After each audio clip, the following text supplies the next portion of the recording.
Everyone, welcome back to your own YouTube channel Faizan classes.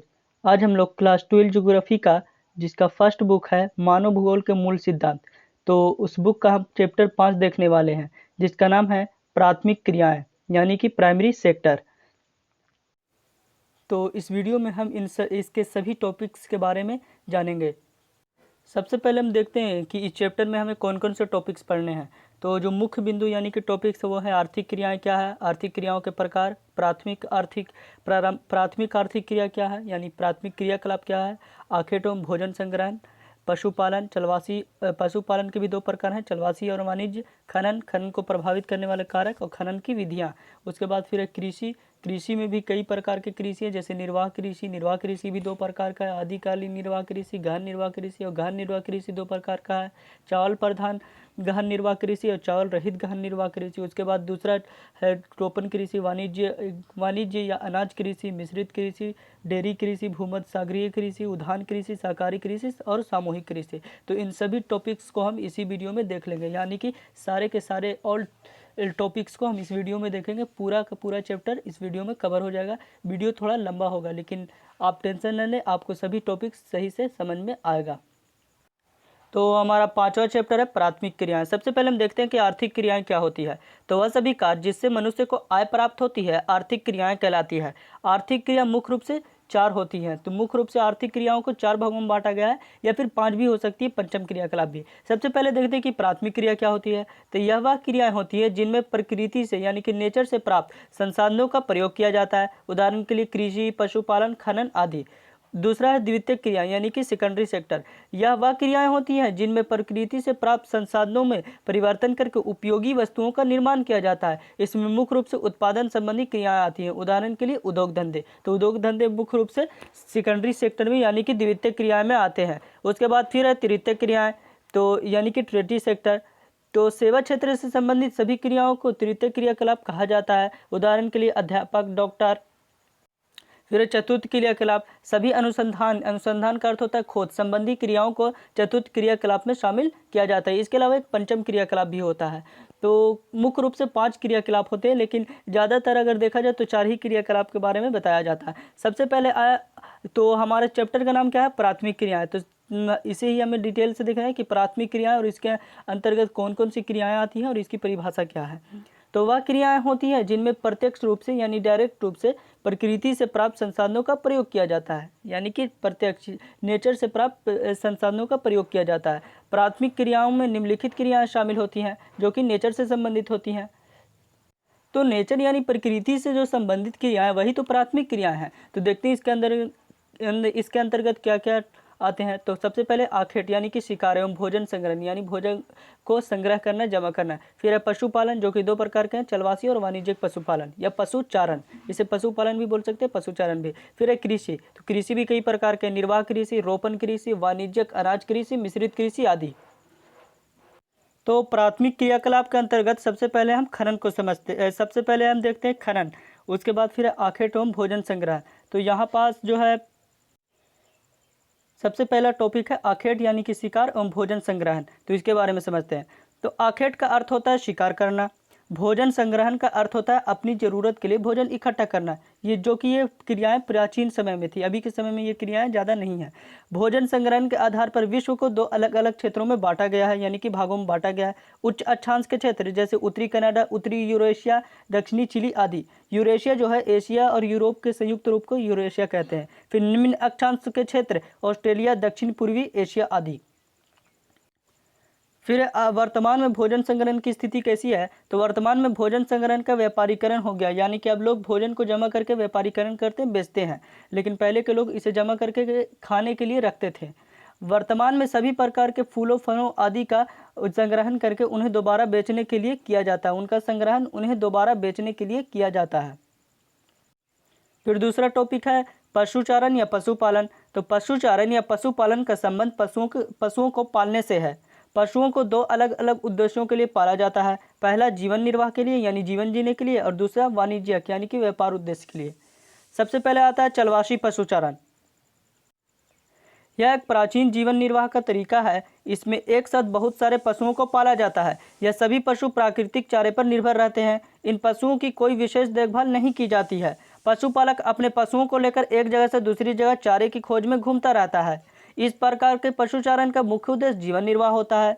विश्व के अलग अलग देशों में अलग अलग प्रकार के पशुओं को पाला जाता है। वर्तमान में चलवासी पशुचारण की संख्या घट रही है। ऐसा जो है राजनीतिक सीमाओं एवं बस्ती निर्माण के कारण हुआ है। अगला है वाणिज्य के व्यापारिक पशुचारण। तो यह पशुपालन का एक व्यवस्थित तरीका है। इसमें अधिक पूंजी का प्रयोग किया जाता है। इसमें केवल एक प्रकार के पशुओं को पाला जाता है, यानी कि अगर घोड़ा पाला जा रहा है तो घोड़ा ही पाला जाएगा, बकरी पाला जा रहा है तो बकरी ही पाला जाएगा। लेकिन चलवासी पशुचारण में एक साथ कई प्रकार के पशुओं को पाला जाता है और उसका मुख्य उद्देश्य जीवन निर्वाह होता है और इसका मुख्य उद्देश्य व्यापारीकरण होता है, यानी कि बेचने के लिए होता है। वाणिज्य का अर्थ व्यापारी होता है, व्यापारीकरण। तो इस प्रकार के पशुपालन में मुख्य रूप से भेड़, बकरी, गाय एवं घोड़े को पाला जाता है। इसमें पशुओं की विशेष देखभाल की जाती है। उन्हें एक बड़े फार्म यानी कि खेत में, एक मैदान में बाड़ लगाकर रखा जाता है। इस प्रकार के पशुपालन में वैज्ञानिक तरीकों के आधार पर पशुओं को पाला जाता है। इस प्रकार के पशुपालन का मुख्य उद्देश्य लाभ कमाना होता है। विश्व में न्यूजीलैंड, ऑस्ट्रेलिया, अर्जेंटीना और संयुक्त राज्य अमेरिका में वाणिज्यिक पशुपालन किया जाता है। फिर तीसरा है खनन। तीसरा जो है टॉपिक वो है खनन, यानी कि खनन भी और जो आता है वो प्राथमिक क्रियाकलाप में ही आता है। तो जमीन से महत्वपूर्ण संसाधनों के निकालने की विधि को खनन कहा जाता है। खनन मुख्य रूप से दो प्रकार के होते हैं। पहला होता है धरातलीय खनन और दूसरा भूमिगत खनन। तो देखते हैं एक एक करके ये क्या है। तो धरातलीय खनन। धरातलीय खनन में धरातल से ऊपर स्थित संसाधनों को निकाला जाता है। यह खनन करने का सबसे सरल तरीका है। इसमें लागत कम आती है। इस प्रकार के खनन में खास सुरक्षा उपकरणों की आवश्यकता नहीं होती है। तो यह जो है खनन करने की आसान विधि है। फिर है भूमिगत खनन, यानी कि भूमि के अंदर, गत का अर्थ होता है अंदर, भूमिगत खनन, भूमि के अंदर खनन करना। तो इस प्रकार के खनन को कूपकी खनन भी कहा जाता है। इस प्रकार के खनन में भूमि के अंदर से खनिजों को निकाला जाता है। यह महंगा होता है तथा जोखिम भरा काम होता है। इसमें श्रम एवं जोखिम दोनों होती है। खनन को प्रभावित करने वाले कारक। तो खनिज निक्षेप का आकार, यानी कि किस क्षेत्र में कितना ज़्यादा खनिज है वो आकार पर भी डिपेंड करता है, ताकि खनन को वो प्रभावित करे। खनिज निक्षेप का प्रकार और उसकी स्थिति, उपलब्ध तकनीक यानी कि टेक्नोलॉजी, श्रमिक तथा यातायात यानी कि परिवहन के साधन। तो ये सभी चीज़ें होंगी तो खनन को प्रभावित करेंगी ये सभी चीज़ें। उसके बाद फिर अगला टॉपिक जो है कृषि। ये बहुत बड़ा टॉपिक है कृषि। सबसे पहले हम देखते हैं कि कृषि किसे कहते हैं और फिर हम इसके सभी प्रकारों को बारे में जानेंगे। तो कृषि, खाद्य पदार्थ उगाने की प्रक्रिया को ही कृषि कहा जाता है। विश्व के हर देश में अलग अलग प्रकार की स्थिति होने के कारण कृषि के भी अनेकों प्रकार हैं। सबसे पहले आता है निर्वाह कृषि। तो इस प्रकार की कृषि निर्वाह के लिए यानी कि जीवन जीने के लिए की जाती है। इसे मुख्य रूप से दो भागों में बांटा गया है। पहला है आदिकालीन निर्वाह कृषि। तो इस प्रकार की कृषि में भूमि के छोटे छोटे टुकड़ों पर पुराने कृषि औजारों जैसे कि लकड़ी के हल और खुदाई करने वाले औजारों के द्वारा कृषि की जाती है। इसमें जमीन के एक टुकड़े को साफ करके उस पर अनाज उगाया जाता है। जब उस जमीन के टुकड़े की उर्वरता खत्म हो जाती है तो उसे छोड़कर दूसरी जगह जमीन साफ करके वहां पर खेती की जाती है। इस खेती की प्रक्रिया में पूरा परिवार काम करता है। इस प्रकार की खेती का मुख्य उद्देश्य परिवार की जरूरतों को पूरा करना होता है। इस प्रकार की कृषि में किसी भी उर्वरक यानी कि खाद का, जो रासायनिक खाद है, उसका प्रयोग नहीं किया जाता है। तो आदिकालीन निर्वाह कृषि को हम झूम की कृषि या फिर स्थानांतरित कृषि भी कह सकते हैं, जिसे हमने हिस्ट्री में पढ़ा था। हिस्ट्री में भी ये टॉपिक था। फिर है गहन निर्वाह कृषि। तो निर्वाह कृषि कितने प्रकार के? दो प्रकार के, आदिकालीन निर्वाह कृषि और दूसरा है गहन निर्वाह कृषि। तो गहन निर्वाह कृषि को भी मुख्य रूप से दो प्रकार हैं। तो सबसे पहले चावल प्रधान गहन निर्वाह कृषि। तो चावल प्रधान के गहन निर्वाह कृषि में मुख्य फसल चावल होती है। खेतों का आकार छोटा होता है। इसमें कृषकों का पूरा परिवार लगा रहता है। इसमें कम यंत्र तथा उत्पादकता के लिए गोबर का प्रयोग किया जाता है। फिर है चावल रहित गहन निर्वाह कृषि। तो ऐसे क्षेत्र जहां चावल उगाना संभव नहीं होता, यानी कि चावल रहित, वहां पर चावल नहीं रहता है। इस प्रकार की कृषि में मुख्य रूप से ज्वार बाजरा उगाया जाता है। इसमें सिंचाई की व्यवस्था का प्रयोग किया जाता है। फिर कृषि का दूसरा प्रकार है रोपण कृषि। तो ये एक मुख्य टॉपिक है, रोपण कृषि। इसका सवाल जरूर आता है, 100% ये प्रश्न पूछ लिया जाता है। तो इस प्रकार की कृषि की शुरुआत यूरोपीय लोगों ने की। यह किसी बड़े क्षेत्र में की जाती है और इसका मुख्य उद्देश्य लाभ कमाना होता है। इसमें मुख्य रूप से चाय, कॉफ़ी, कोको कोको, गन्ना, कपास आदि की कृषि की जाती है। तो इस रोपण कृषि की विशेषताएं क्या है? तो अत्यधिक तकनीक का प्रयोग किया जाता है, वैज्ञानिक पद्धति का प्रयोग किया जाता है, यानी कि इसके उत्पादन के लिए, उगाने के लिए केवल एक फसल का उत्पादन, तो इसमें सिर्फ एक ही फसल का उत्पादन होगा, चाहे चाय का हो तो चाय का ही होगा, कॉफ़ी का हो तो कॉफ़ी का ही होगा, ऐसा नहीं कि मिली जुली। फिर है विशाल खेत, इसके लिए विशाल खेत की आवश्यकता होती है, और बाजार तक पहुँच, ताकि इसे बेचा जा सके। तो इससे ये पता चलता है कि इसका मुख्य उद्देश्य, रोपण कृषि का मुख्य उद्देश्य लाभ कमाना ही होता है। अगला है वाणिज्यिक या फिर व्यापार अनाज कृषि। वाणिज्यिक अनाज कृषि या व्यापारी अनाज कृषि। तो मुख्य फसल इसमें गेहूं है, पर साथ ही साथ मक्का, जौ, राई भी बोई जाती है। खेतों का आकार बहुत विशाल होता है। खेत जोतने से लेकर फसल काटने तक के सभी कार्य यंत्रों द्वारा किए जाते हैं, यानी कि मशीनों द्वारा किए जाते हैं। इस प्रकार की कृषि यूरेशिया की स्टेपी, उत्तरी अमेरिका के प्रेरी और न्यूजीलैंड के कैडमरी मैदानों में की जाती है। फिर है मिश्रित कृषि। तो मिश्रित कृषि में पशुपालन और कृषि दोनों की जाती है, इसलिए इसे मिश्रित कृषि कहते हैं। इस कृषि में खेतों का आकार बड़ा होता है। मुख्य रूप से गेहूं, राई, मक्का और चारे की फसल उगाई जाती है। वहीं पशुपालन में मुख्य रूप से मवेशी, भेड़ आदि को पाला जाता है। यह कृषि विश्व के अत्यधिक विकसित भागों में की जाती है, जैसे कि पश्चिमोत्तर यूरोप या फिर दक्षिण पूर्वी संयुक्त राज्य अमेरिका। तो इन क्षेत्रों में मिश्रित कृषि की जाती है। फिर आता है डेयरी कृषि या दुग्ध उत्पादन कृषि। तो दुधारू पशुओं के पालन पोषण की उन्नत विधि को ही डेयरी कृषि कहा जाता है। यहाँ पर विधि होगा, उन्नत विधि को ही डेयरी कृषि कहा जाता है। इस कृषि का मुख्य उद्देश्य डेयरी कृषि का उत्पादन कर लाभ कमाना होता है। यह मुख्य रूप से नगरों के आसपास विकसित क्षेत्र में किए जाते हैं। इसके मुख्य क्षेत्र जो है उत्तर पश्चिमी यूरोप, कनाडा तथा दक्षिण पूर्वी ऑस्ट्रेलिया है।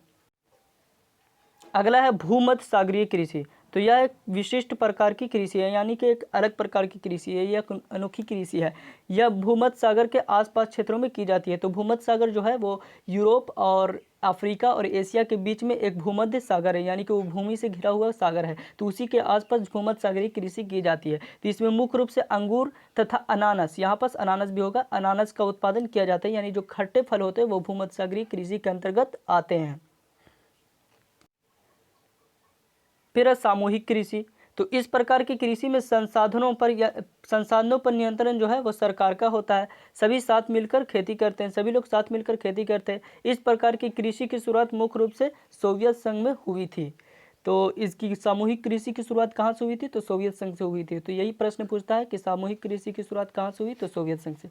फिर अगला है सहकारी कृषि। तो किसानों का एक समूह, एक संस्था बनाकर साथ कृषि करता है ताकि उसका लाभ बढ़ सके, तो उसे सहकारी कृषि कहते हैं। तो किसान जब एक संस्था बनाकर कृषि करते हैं तो उसे सहकारी कृषि कहते हैं, ताकि उसका लाभ बढ़ सके, यानी कि ज़्यादा से ज़्यादा लाभ प्राप्त किया जा सके।